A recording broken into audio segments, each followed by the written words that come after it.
We have prepared this brief presentation to determine whether filing a bankruptcy case is in your best interest. In the event you determine to go ahead with the filing, this presentation will serve as a roadmap of what you can expect from the bankruptcy process.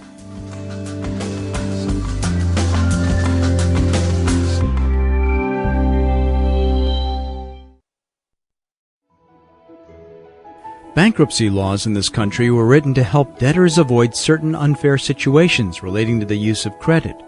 Due to unexpected events such as medical expenses, loss of job, accidents, overuse of credit, family needs, and other unplanned circumstances, you may have found yourself in a difficult situation. Please know that we are here to help.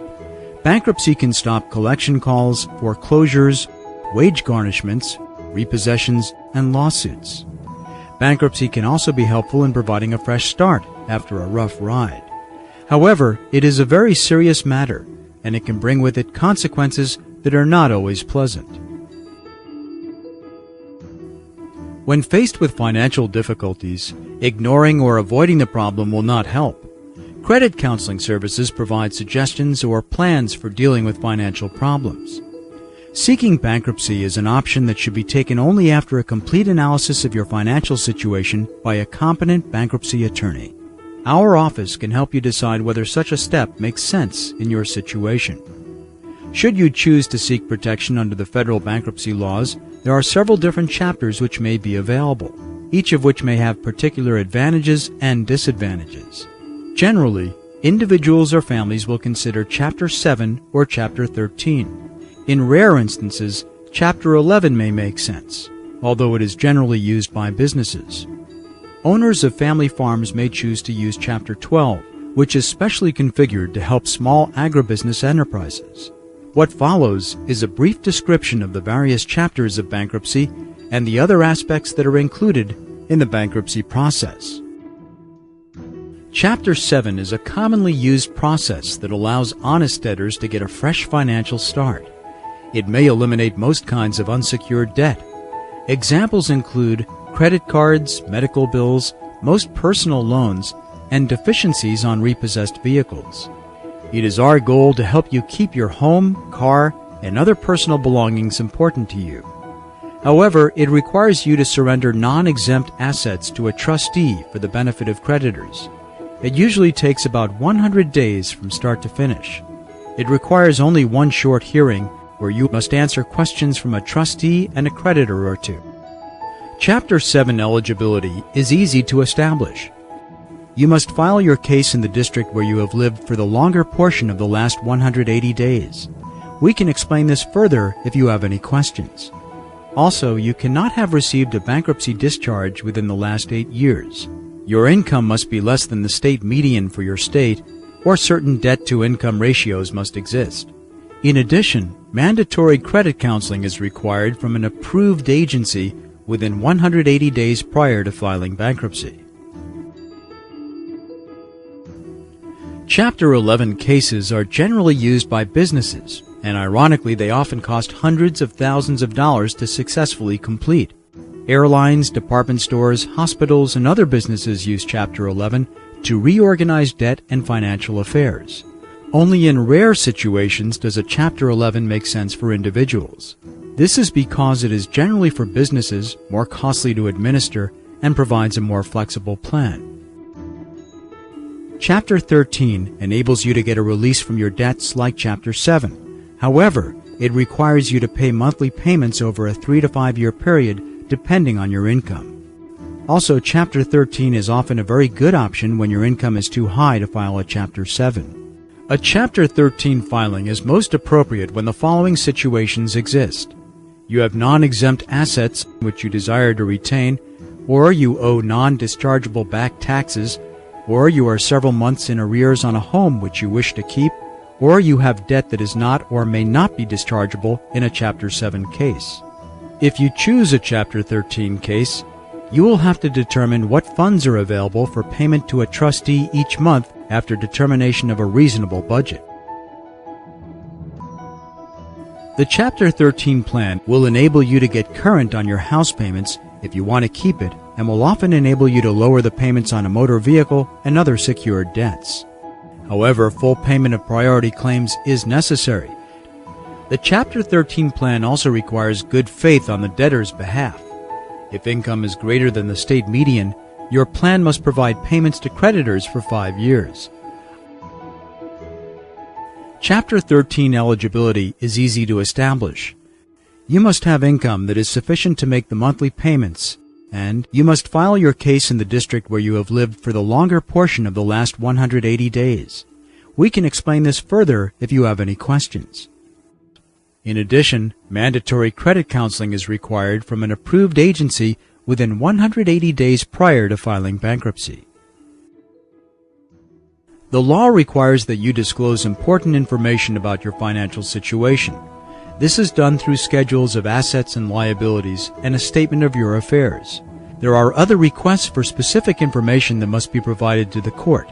Our office will provide you with worksheets that you must fill out as completely as possible, then return them to be reviewed and finalized.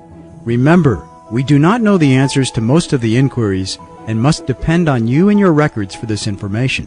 In turn, this information will assist you in keeping your finances in order in the future. We cannot emphasize enough how important it is to be truthful and to fully disclose all requested information. The main reason people usually seek bankruptcy relief is to obtain a discharge of their debts. Failure to fully or accurately disclose all information requested may lead to a total denial of your discharge. If that occurs, you will have all of the burdens of a bankruptcy and none of its benefits. Beyond that, failure to fully disclose or be truthful throughout the bankruptcy case or any other abuse of the bankruptcy process may be a federal crime. People have and do go to jail for bankruptcy abuses. This is a very serious matter. The bankruptcy process is comprised of a series of events. First, you file the petition and prepare the schedules and statements. Within approximately 40 days, you will be required to appear before the trustee, take an oath, and answer all questions presented by the trustee and any creditors who wish to appear and inquire. Approximately 60 days later, a deadline for objecting to your discharge passes. If no party contests your discharge, the court will issue an order allowing your discharge.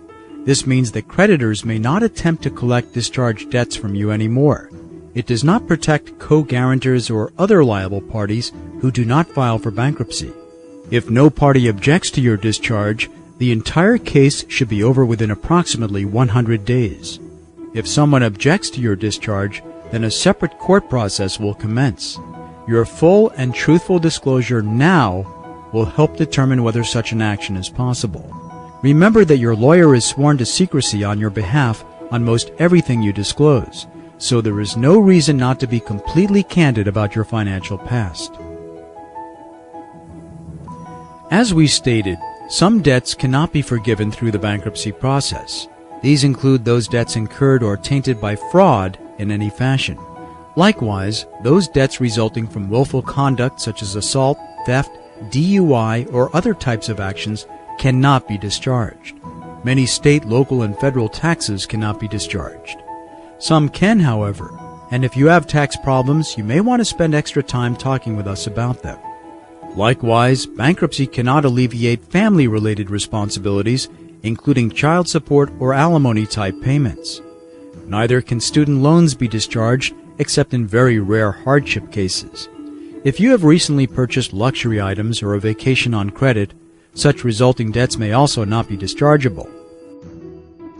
Aside from the debts specifically accepted from discharge, it is possible to lose your entire discharge so that no debts will be discharged. This can result from dishonesty associated with the process, including insufficient paperwork, deceiving a creditor, the trustee, or any other court officer. If you have hidden, transferred, or destroyed assets or records, the court may take away your discharge. Additionally, if you cannot explain what has happened to assets you used to have, you may jeopardize your discharge. Please don't think that no one will find out about your past dealings. In this electronic age, such information is readily available to trustees and creditors. Again, explaining a difficult situation to your lawyer will not put matters any more at risk. It will only help your lawyer advise you about what you can legally do. Additionally, failure to complete a personal management course will lead to a denial of discharge. Bankruptcy allows you to keep certain important and necessary assets through an exemption process. A homestead exemption is usually offered, depending on your situation, which we will discuss with you. If you are behind on house payments, you will have to find a way to catch up. Beyond that, there are allowed exemptions up to a certain value for automobiles, clothing, furniture, and tools of your trade. IRAs and federally chartered pension plans are usually 100% exempt. There may be many other exemption rights you have, and we can determine them only after full disclosure of your assets to us. Who is the trustee, and what is his or her role in the bankruptcy process? Trustees are independent businessmen and women, generally with excellent financial training and backgrounds. They are appointed to the local panel of trustees by the U.S. Department of Justice in Washington, D.C. after an extensive FBI background check. They are the watchdogs of the bankruptcy system and often hire lawyers to help them do their jobs. Trustees are regularly audited and have quite a knack for their jobs. You cannot fool them. They're good at what they do.